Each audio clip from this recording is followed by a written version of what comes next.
Welcome to the 13th episode of Generation Gap Book Reviews. I'm Christy the mom. I'm supposed to say I'm Lena the daughter, right?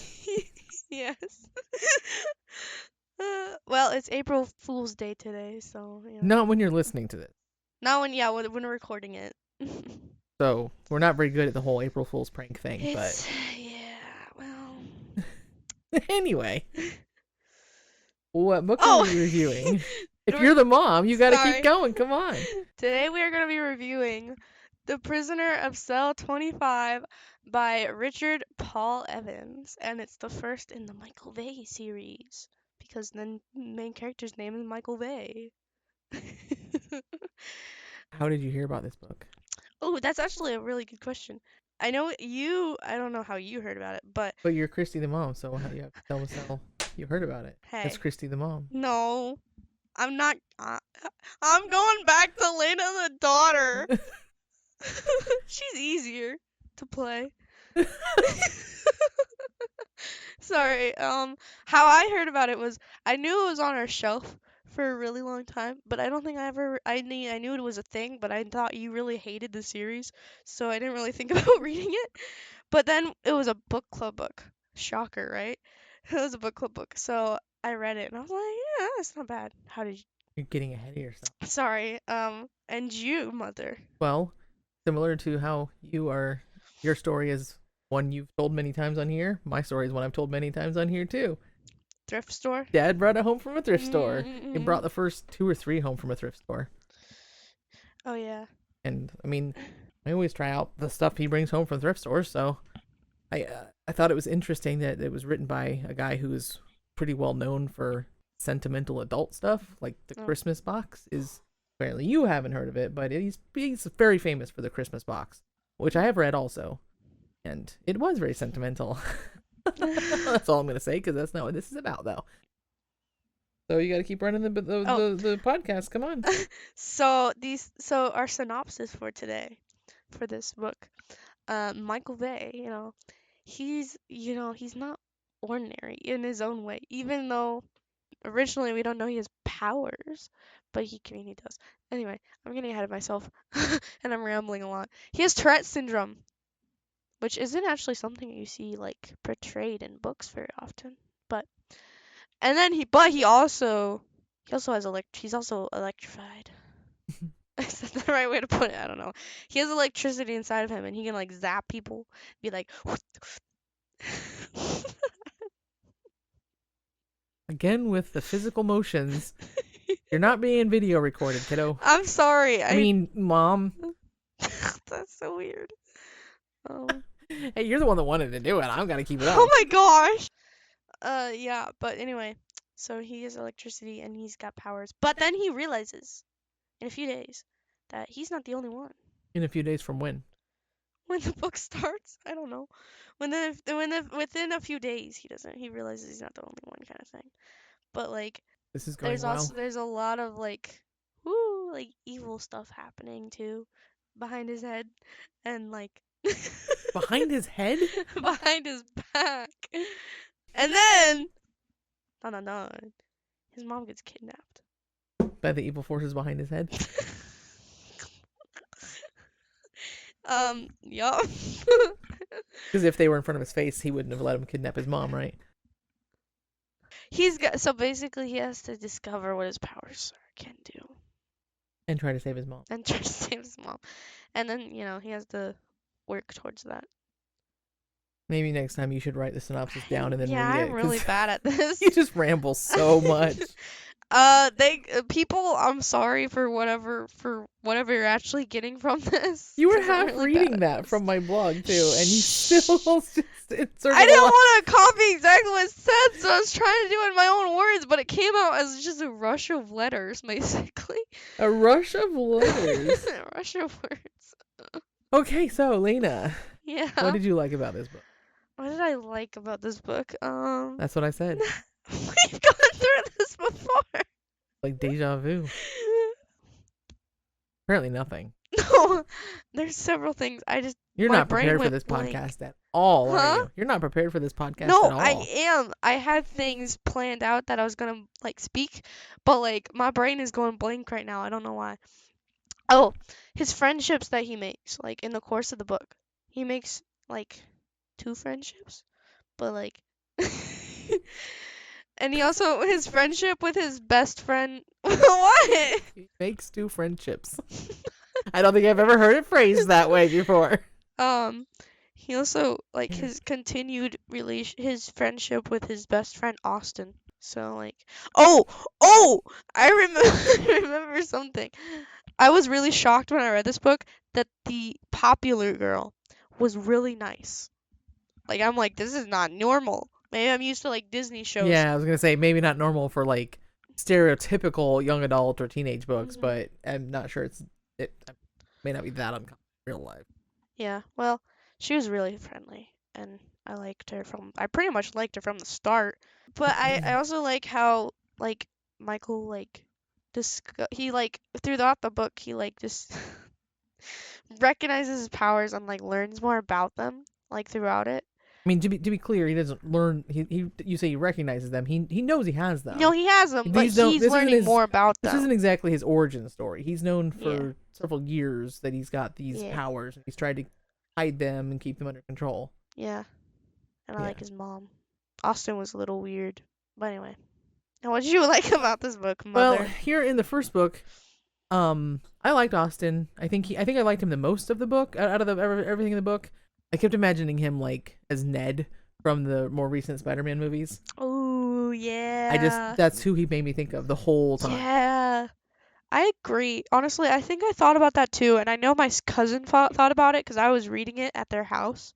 Because right before I didn't finish, so sadly, there have been like the last like the last 8 months of book club. Some of them I haven't finished before book club, Because for a so reader, you don't really I, read enough. yeah, I don't know. It's weird. Anyway, but like so I get spoilers often, and I didn't finish this book before then. I got really close, but And she and got they also, spoiled on the ending during book yeah, club. but yeah. So like, she also agreed. She also She thought of who you're gonna have to bring us my back to where we were. cousin also thought of Ned. It's interesting. I also, I am again. It's I've read most of the series, so I have to try to separate what I thought of the later books from this one. But at the end of the first book, there's one major bad guy. His name is Hatch. I don't remember his first name, and I think he might have been like Hatch. I don't know. Whatever. Dr. We'll call him. Hatch, We'll just yeah. call him Hatch. I felt that he was a pretty interesting bad guy. He seemed to be very manipulative. He seemed to know a lot of things about psychology and how to get into people's minds and stuff. Although there was a thing I can't. There was something he did to try to get into somebody's mind that I don't think really should have worked, and I think it still did. So I think that was kind of something I thought, it seems like you're going for something that doesn't really work here for for the author. But overall, it was an interesting enough book. The premise was interesting. I'm not really a huge fan of Richard Paul Evans's writing style. It feels very simple, which is why I'm kind of surprised he's actually a pretty famous author. But overall, because it was really just a fun sci-fi teen book, I liked it for what it was. That was pretty much it. Sci-fi. Did you dislike about it? See, I didn't like Austin as much as you, and I don't know why. I think that was because of like, I don't know, like what he said or like how he acted. But I don't know. He was very hungry. Um, Well, that's the that's just author doing that thing that so many people do, especially in the last 15 years or so. Because I yeah. think I think people are trying to get away from it more nowadays. But you have a character that part of their identity you give them is that they're overweight, and somebody that has never been overweight, all they know about overweight people is, well, they must like to eat a lot. So of course this Austin likes to eat a lot because he's Uh, overweight. yeah. But he's a teenage boy, so frankly, all teenage boys actually do like to eat a lot. Really? Yes, really. Maybe okay. I shouldn't say I all. That's maybe a I generalization. was That just, isn't 100% true, but yeah. most of them do. Um, Okay, so what else did you not um, like about it, if anything? I feel like the bullies were just at the beginning, like near the beginning of the book, it was over top. Oh, I also forgot something else that I liked about it. I kind of like the way that he portrayed the Tourette syndrome, and I think that was actually pretty good. But I didn't like was how badly the bullies were. Like they were just, I feel like they were over the top, and like I get, I mean maybe they would be more harsh in real life because he has Tourette's, and that's uncommon, I guess, and quote unquote like weird for like what bullies And would think, most but like people most people really think of Tourette's as just something that makes you yell out bad words randomly, which is yeah, what's is actually addressed in the book if I remember right. That yeah, it does. he as the because Michael Vey is the first person narrator, right? First Yeah, person, first person.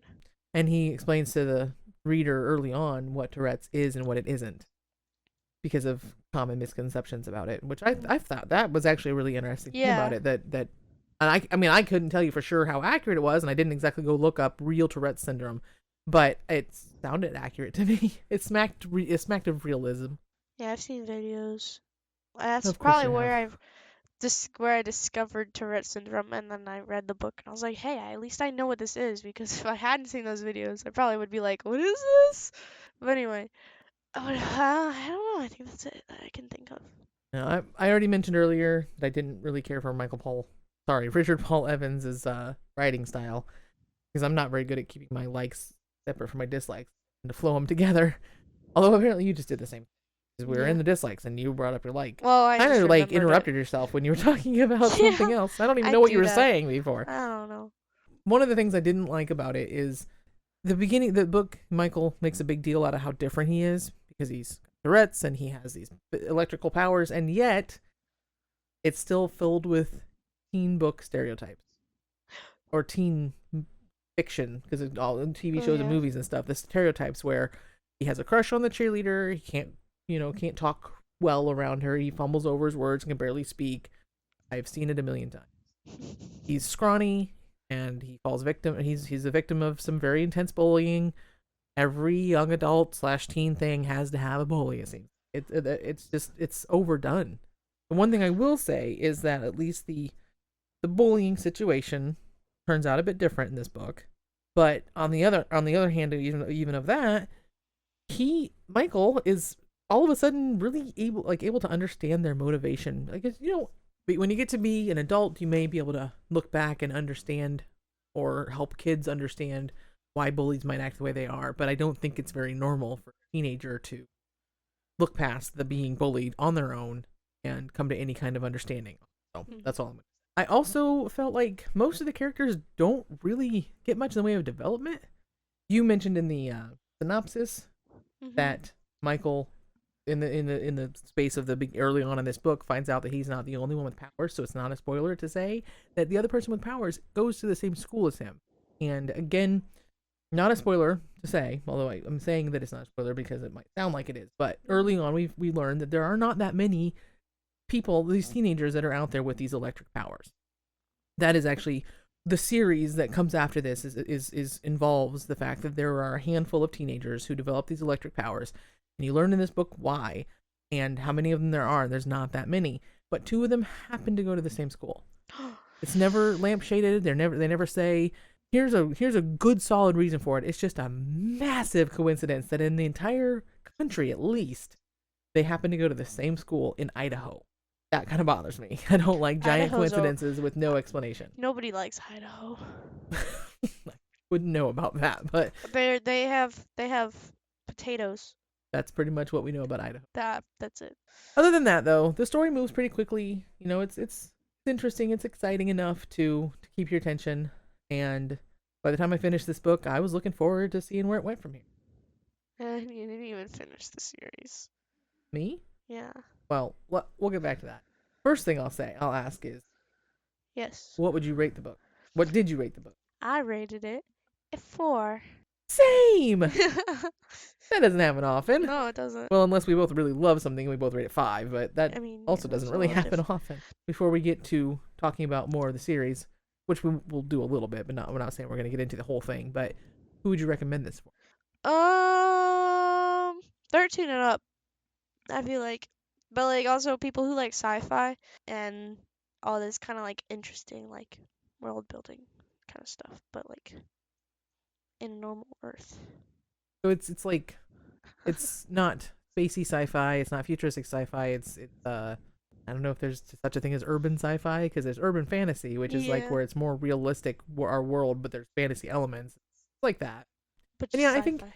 one thing I would say about this book is definitely something that I think teenage boys, would be interested in more than some of the other YA or teen stuff that's out there, because a lot of it might seem too romance filled. And I'm not saying Oh there's yeah. not any romance in this, but I'm not also saying that it's very good romance. But anyway, I think that teenagers who like science fiction, fantasy type books would probably mostly enjoy this. I think that a lot of the problems, especially that I have with the style and stuff, is probably because I'm an adult.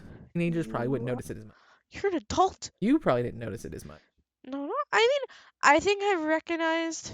Oh, I think there was a lot of he said, she said stuff, It was, which was like really short, like, and I do remember it just being like not as long paragraphs. It was like talk, talk, talk, kind of stuff. and I'll use it as a segue to say, as the series went on, I feel like his style even sort of degraded, and I got to a point where I could barely handle the way he wrote his book. But first, I'll ask: do you plan to continue this series?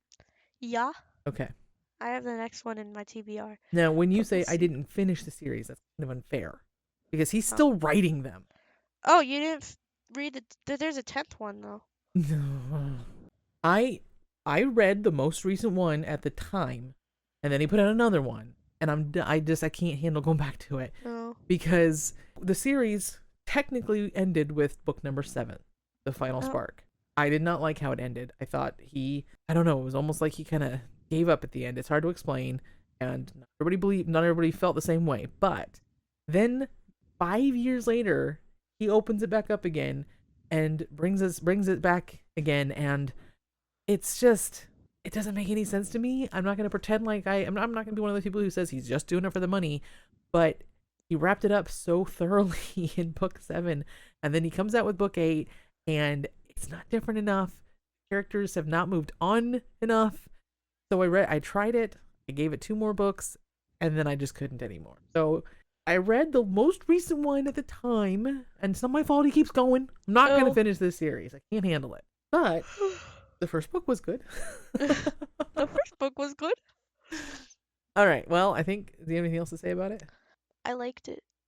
Well, if you read the next one and you like it, we can do an uh, update segment on it. Yeah. And I will try to remember. I remember the first one well enough to do this, but I cannot Yeah. guarantee I'll remember the rest of them. I'll have to reread my reviews. I am not rereading the books, even the ones I liked. I'm not doing it, because again, every one of them, if I liked it, I liked it in spite of his style. And by the time I got to the end, or where as far as I got, I could not handle his style anymore. Anyway, I'm gonna stop ranting. Join us next time when I will be reviewing Last Girl Breathing by Court Stevens. And I will be reviewing The Fixer by Jennifer Lynn Barnes. Until next time, I'm Christy, And I'm Lena. and this is Generation Generation Gap Gap Book Book Reviews. Reviews.